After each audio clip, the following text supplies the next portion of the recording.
At 38 weeks pregnant, I learned that a marriage can end before anyone says the word divorce. Mine ended in the passenger seat of a rideshare car while I gripped the door handle through contractions and listened to my husband ignore my calls. Mark was not missing because of work.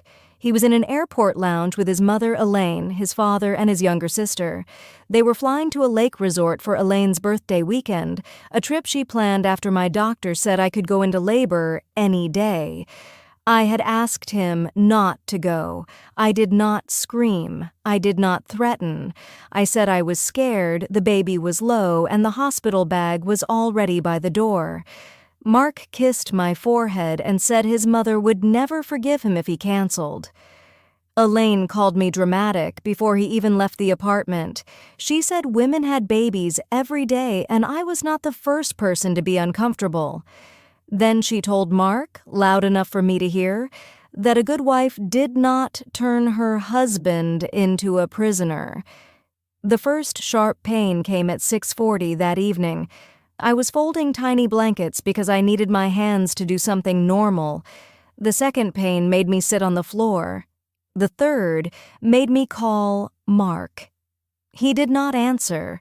I left one calm voicemail, then one shaky voicemail, then one where I could barely get the words out. "Mark, please call me. I think something is wrong." The only reply came from Elaine in the family chat. "She is trying to ruin the weekend." My sister Leah lived 2 hours away, and I called her after the fourth contraction because pride had become useless. She picked up on the first ring. When I told her Mark was gone, she did not insult him. She only said, "Send me your location and keep talking." Our neighbor, Mrs. Alvarez, found me in the hallway because I had made it only 3 doors from our apartment. She was 71, smaller than me, and somehow stronger than everyone in my marriage. She called the rideshare, carried my bag, and told me to breathe. At the hospital desk, the nurse asked who my support person was. I said my husband was on his way because saying the truth out loud felt too humiliating. She looked at my phone, saw 14 missed calls to him, and her face softened in a way that almost broke me. The baby was fine at first. Then the monitor changed. Nurses moved faster. A doctor asked when my water broke and whether I had eaten. Someone asked again if my husband could sign if I needed emergency intervention. I said no. That was when they handed me the form. The doctor remembered Mark from our last appointment because he had argued about the induction date. He said his mother already booked a weekend trip and asked whether the baby could wait. At the time, I laughed from embarrassment. In labor, that memory stopped being funny. It was a medical decision form, simple and terrifying. I signed my own name with a hand that would not stop shaking. The nurse witnessed it. Mrs. Alvarez stood beside me. My husband, the person Elaine said I was trying to imprison, was still not answering. They put a bracelet around my wrist with my name and the baby's temporary number.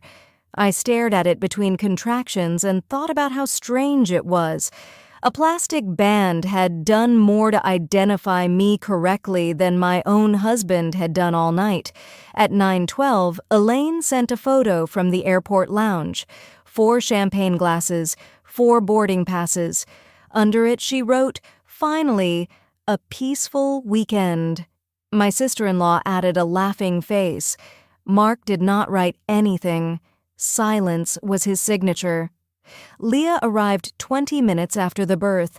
She came in breathless, hair still wet from the rain, holding the wrong brand of diapers because the gift shop was closing. I have never loved anyone more than I loved her in that doorway. My son was born just after midnight. He came out furious and loud, as if he already understood the world owed him an explanation. I cried so hard the nurse thought I was in pain. I was, but not from labor. I was grieving the family I thought he would have. Mark called at 1:37 in the morning. I remember the exact minute because the nurse had just written it on the feeding chart. He sounded annoyed before he sounded worried. He asked why I had not texted instead of calling so much. I told him our son was here. There was a pause. Then his mother shouted in the background, "Ask if she did this on purpose." I looked at my baby, looked at the nurse, and hung up. It was the first peaceful thing I had done all night. The nurses wrote more than medical numbers. They wrote who was present. They wrote who I called. They wrote that my listed support person was unreachable during active labor.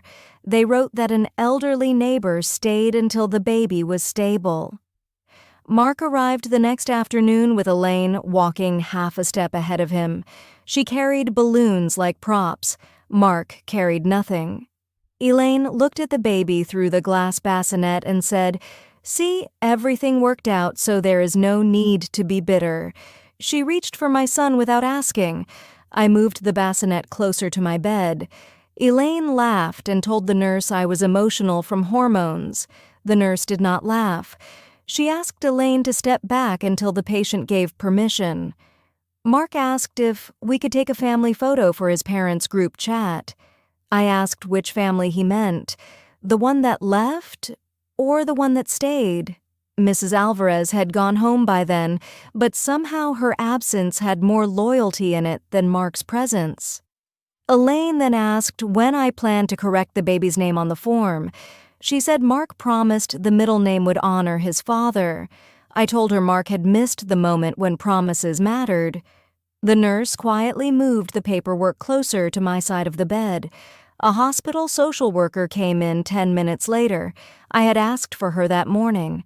Elaine straightened like a woman preparing to perform concern. Mark looked confused.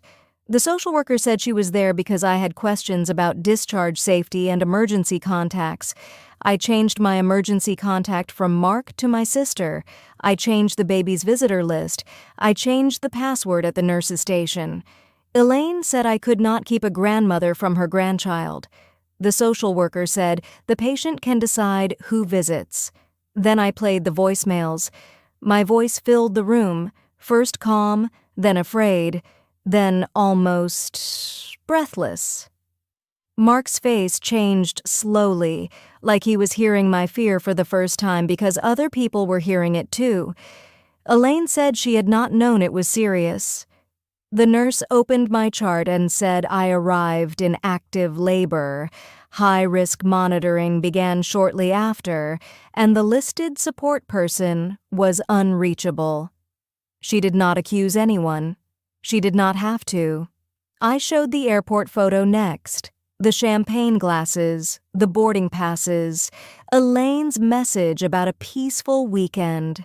Mark whispered my name. I told him not to perform regret in front of nurses when he had ignored fear in private.